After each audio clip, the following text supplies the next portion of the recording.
Hi, my name is Kezia and this is my testimony. So where do I even start? Okay, so it was just a normal day or normal year, I guess, in 2012, sorry. I was in year 9, just about to start GCSEs, and I was excited for what was about to happen and what GCSEs I was about to take in school. Prior to that time, I had been having like a few symptoms about maybe like tiredness, things like having little fevers and just feeling really sleepy in class. But I just thought maybe it's just lack of sleep. I didn't think anything of it really. Going forward from that, it was around maybe October 2012, just before like the school half term.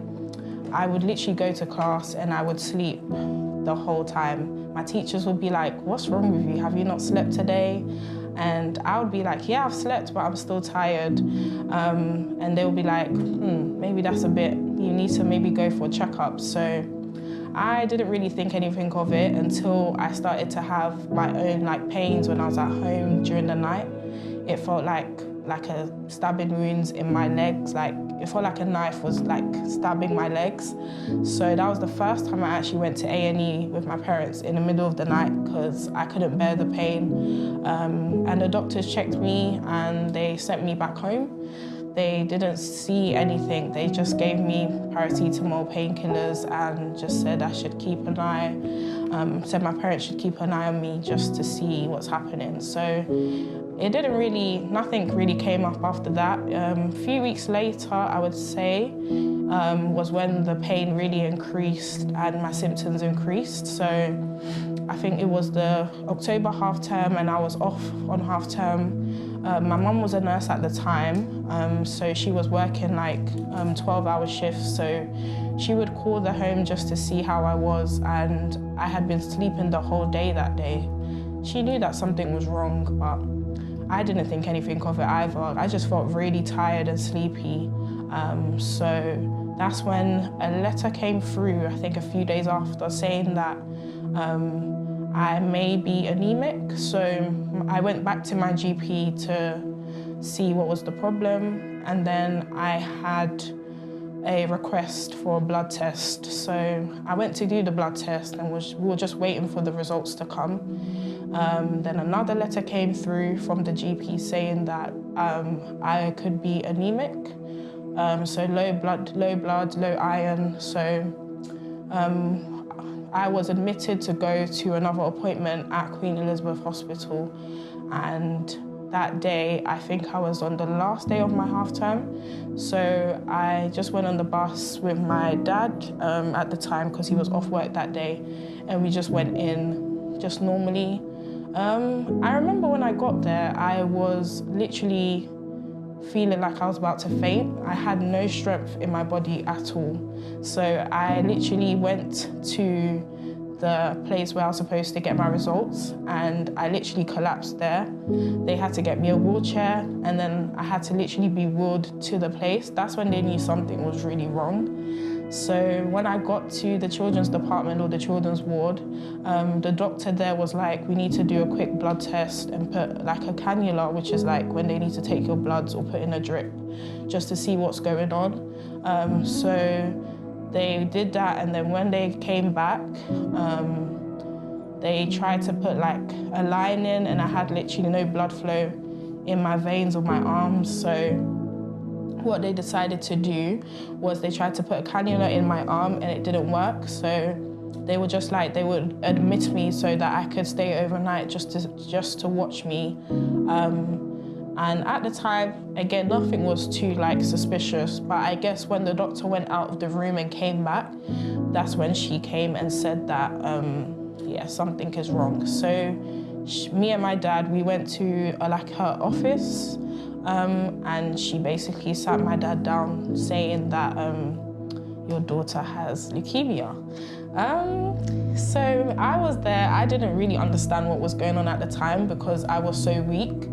I didn't really grasp what was happening. All I just saw was the emotions on my dad's face. I could literally see like one tear running down his face. I don't think I've ever seen my dad cry before, but in that moment, he was just like so shocked, and I think just everything going on, just all the emotions came in as it would, finding out that your child has a blood cancer. So at the time, I got admitted, and they were making lots of calls to like different hospitals. They were deciding whether I should go to Great Ormond Street or Royal Marsden Hospital. And at the time, my mum was still working, so they made a call to my mum, and like it was just panic and chaos at the time because it was so fast. And they were saying because of the detriment of the cancer that they would need to, you know, act quick and things like that. So I was just, you know, so weak. I didn't know what was going on around me, to be honest, if I'm being honest. So they admitted me overnight, and they made the decision to transfer me in an ambulance in the morning to Royal Marsden Hospital, where there were like 10 doctors waiting for me. There were nurses waiting for me to basically have a quick like surgery to put my lines in. At the time, my mum had to quickly go home, get me like clothes, because obviously we didn't know how long I was gonna be in hospital for.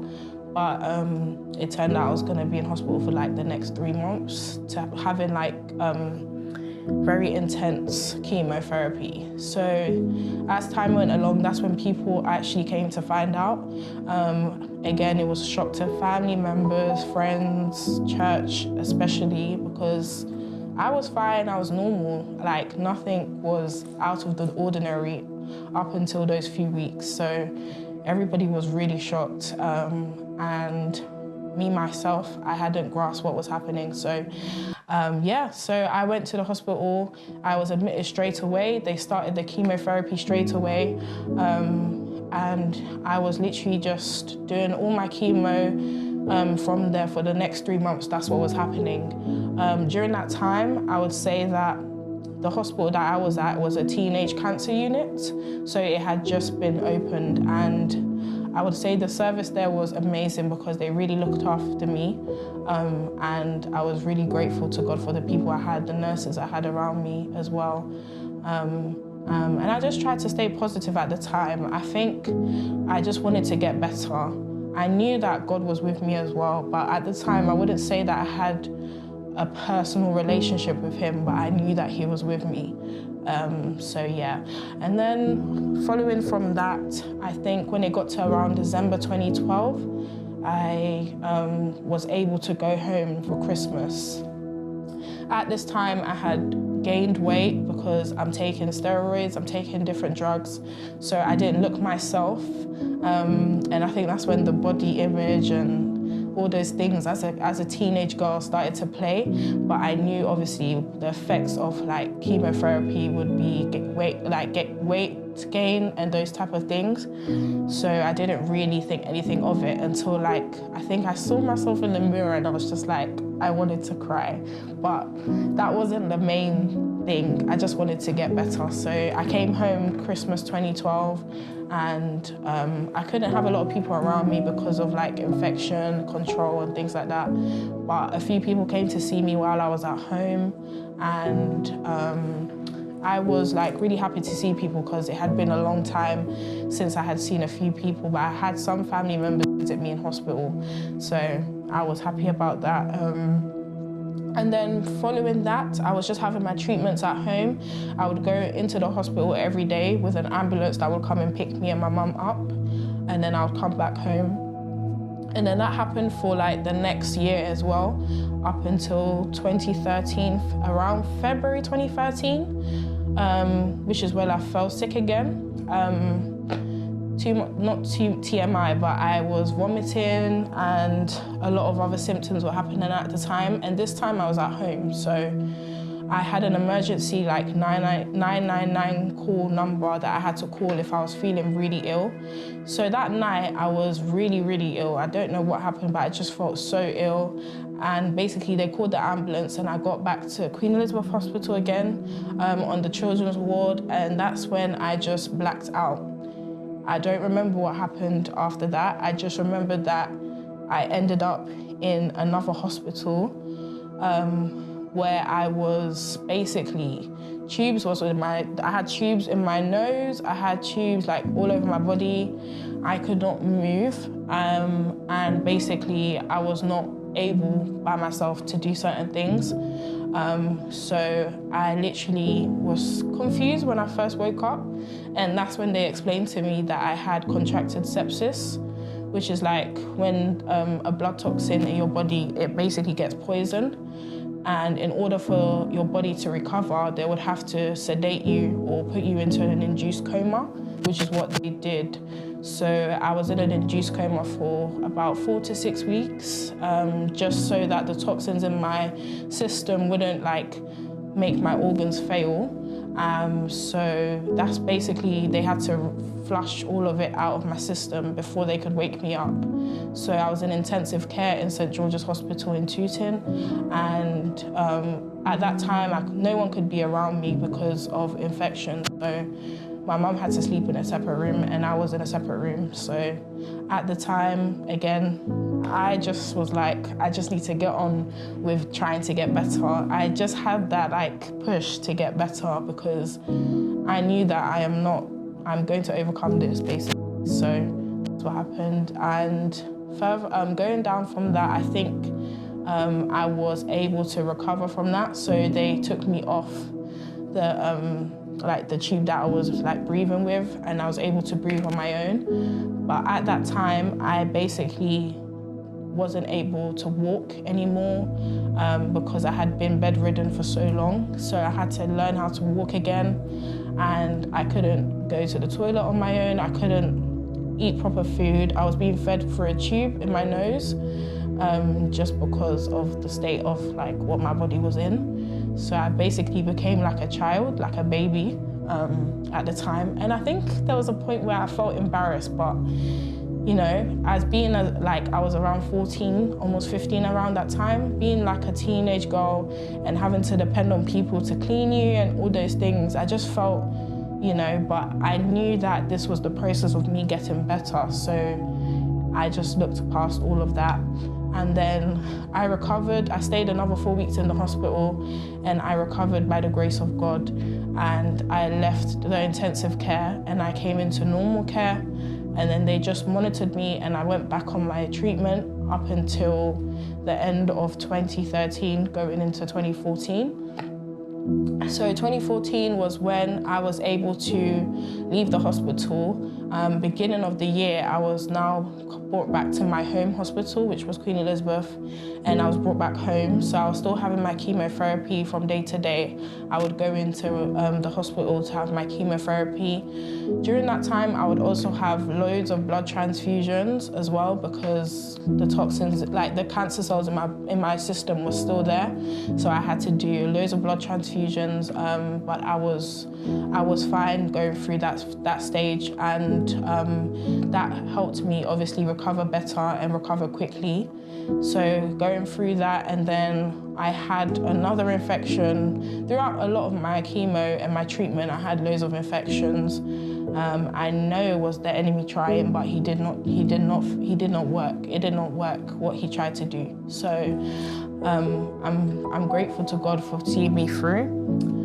So we get into the end part of my chemo now and the end part of my treatment, which is called the remission stage. So it means that all the chemo drugs that have been taken have been working.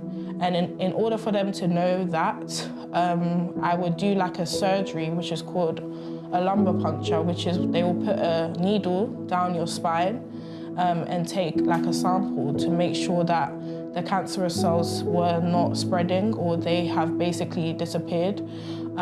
So I had that every other week to make sure, and every result meant that the cancer was disappearing. So I'm very grateful to God because he was there and he was basically healing me both physically and spiritually. So I'm thankful and I'm grateful.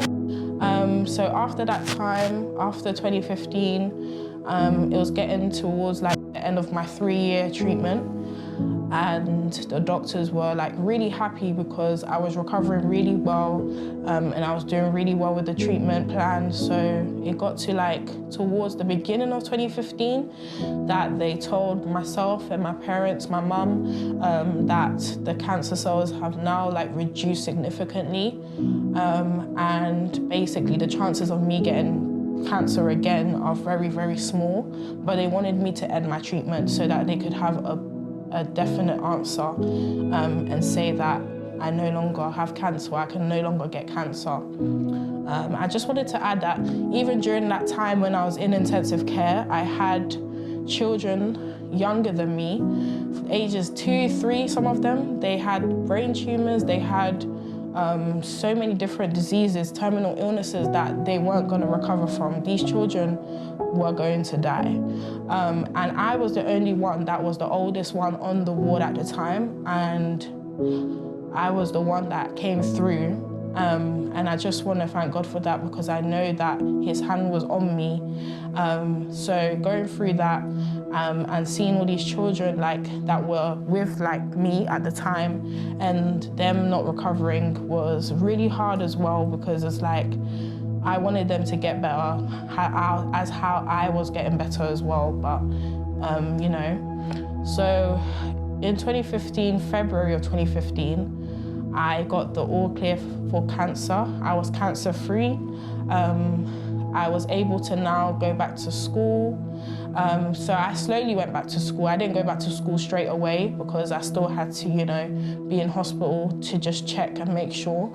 But I was able to go back to school around March of 2015 because I was feeling much better and I needed to do my GCSEs. So I was really grateful for that. And in that time, I had a school nurse that was helping me still with my treatment, helping me with some of the medication I still had to take. So I was basically going to class for just a few hours, and if I felt too tired, I would go home. I had a friend as well that was with me at the time. She basically would take me around the school because at that time my school was a huge school, so I couldn't walk up the stairs as well. So she would take me around the school during like my break times and my lunch time. She would help me with like my bag and stuff, and she really, really did help me out at that time. So I'm very grateful to her. So she was definitely very, very, very, very, very instrumental in like me putting myself back into school and feeling normal again. Because at the time I had no hair, I had lost weight, and you know how school is and being in secondary school. But yeah, I was grateful to God anyway. So I'm just so thankful for the recovery. I'm so thankful for God because I am sitting here as a living testimony, as a breathing testimony, like that I have overcome cancer because of Jesus Christ. No one else. I cannot take the glory, but it's only Him and Him alone. So I'm so, so thankful and so grateful to God. I'm grateful for my church, Victory Bible Church International. I go to Oasis Sanctuary. They were literally like my prayer warriors. They were praying for me, for my recovery. They would come and see me in hospital. So I'm so, so thankful and so grateful for their prayers at the time. And I'm just grateful to God that I am alive and I'm well, and I am sharing my testimony. So, amen.